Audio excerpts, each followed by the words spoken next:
Bem-vindos, pessoal, a mais um episódio do nosso podcast. Hoje, a gente vai falar sobre um tema muito interessante, né? 10 atitudes que os obsessores simplesmente odeiam em você. Isso mesmo, atitudes que podem afastar esses espíritos mais negativos e atrair os mentores espirituais para a nossa vida. E quem não quer atrair os bons espíritos, não é mesmo? O professor Luiz Fernando Amaral falou sobre isso em um vídeo, e a gente vai explorar esse assunto com mais profundidade hoje. A primeira atitude que ele destaca é o desenvolvimento da espiritualidade. Exatamente. E o mais interessante é que desenvolver a espiritualidade não é só sobre seguir uma religião específica. Ele explica que é sobre adquirir o conhecimento de que a vida espiritual existe e como ela afeta nossa jornada. O que você acha disso? Eu acho que faz total sentido. Quando você começa a entender melhor a sua vida espiritual, você muda a sua forma de viver aqui na Terra. Isso reflete diretamente no seu comportamento, no seu dia a dia. E como ele diz, isso pode afastar os obsessores, porque eles não gostam de gente que busca evolução. Eles querem manter a gente estagnado.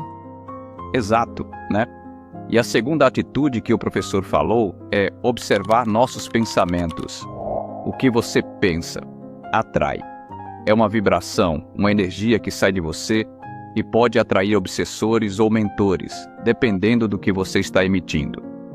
Com certeza, eu sou muito a favor de cultivar pensamentos positivos. Às vezes não é fácil, principalmente quando estamos passando por um momento difícil. Mas se a gente começa a praticar mais a gratidão e a fé, isso muda até a nossa própria realidade. Pois é. E não é só sobre pensar positivo, mas sobre praticar. Eu gosto de como ele ressalta que precisamos trabalhar a nossa reforma íntima, que é um processo diário. E tem algo muito interessante que ele fala sobre a autoanálise. A terceira atitude é justamente isso: fazer uma análise diária sobre nossos comportamentos, reconhecer nossos erros e procurar melhorar. Sim, autoanálise é fundamental. Tem dias em que a gente se perde nas correrias do cotidiano e nem percebe onde pode melhorar. Então, tirar um tempo para refletir sobre nossas atitudes, se elas estão alinhadas com o que buscamos espiritualmente, é essencial para a nossa evolução. E falando em evolução, uma atitude que sempre ajuda a afastar os obsessores é manter a alegria e a felicidade. Mesmo quando as coisas estão difíceis, a gente não pode permitir que o sofrimento nos domine. Você já reparou em pessoas que estão passando por adversidades, mas continuam com uma energia boa sorrindo e espalhando alegria? Nossa, sim. E isso é tão contagiante, eu já percebi que quando a gente mantém a alegria, os obsessores não conseguem se aproximar. A energia boa afasta qualquer influência negativa. Claro que a gente tem nossos momentos de tristeza, mas não podemos viver neles. A felicidade é um remédio muito poderoso.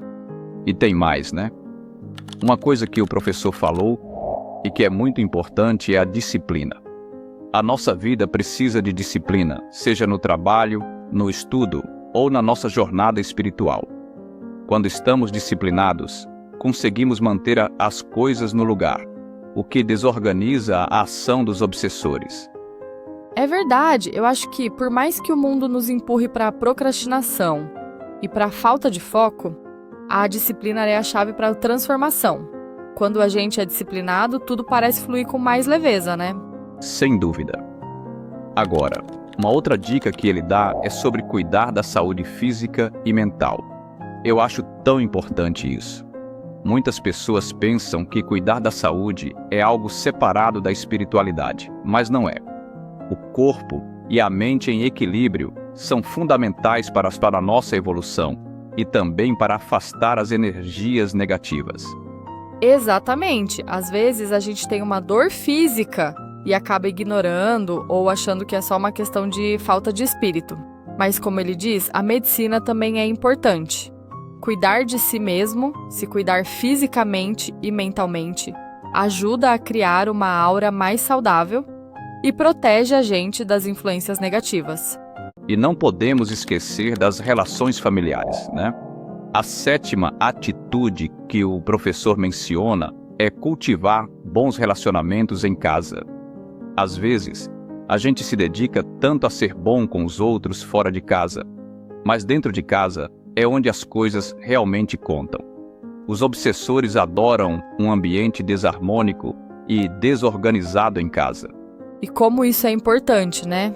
O lar é o lugar onde somos mais autênticos, onde as tensões e dificuldades se manifestam. Então, se a gente consegue praticar paciência, humildade e amor dentro de casa, isso cria um campo vibracional muito positivo, onde os obsessores não têm espaço. Exatamente. E orar, né? A oração é a oitava atitude que o professor destacou. A oração nos conecta diretamente ao plano espiritual e cria uma barreira de proteção. Quando oramos de coração, atrai os mentores espirituais e repele as energias negativas. E não precisa ser uma oração grandiosa ou complicada. Pode ser uma oração simples, mas feita com sinceridade. Eu acho que a sinceridade da oração é o que realmente importa. Quando você faz isso com fé, a energia muda completamente. E para finalizar, a 10ª atitude é a prática da reforma íntima. Todo esse trabalho que falamos ao longo do episódio, de estudar, refletir, manter boas atitudes, é o que vai nos ajudar a promover uma verdadeira transformação interna. O professor enfatiza muito isso. É uma mudança que vem de dentro para fora. Sem dúvida. A reforma íntima é a base de tudo. Se a gente não fizer esse trabalho de mudança interior, nada vai adiantar.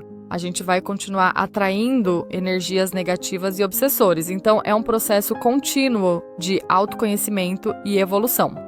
É isso aí. E pessoal, se vocês querem se aprofundar ainda mais nesse processo, o professor também deixou um vídeo com exercícios práticos sobre a reforma íntima. Fiquem ligados e não deixem de conferir. E lembrem-se, pessoal, a transformação começa com a gente. Vamos buscar viver de forma mais equilibrada e consciente. Até o próximo episódio. Até lá!